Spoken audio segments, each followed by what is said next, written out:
तस्बीह पढ़े तू मकारां वाली,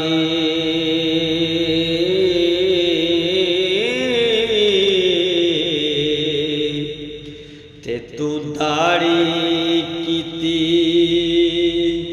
चिट्टी,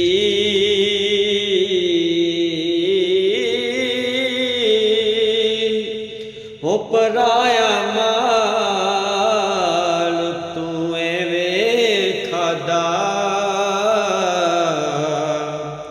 ओ जिवें तरकारी लगदी मिठी।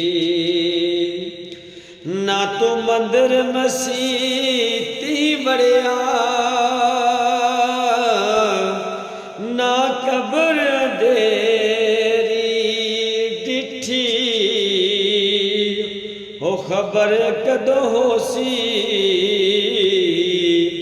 तैनू बुलिया, ओ जदों मूंह ते आ गई मिट्टी। ओ खबर कदों होसी बुलिया, जदों मूंह ते आ गई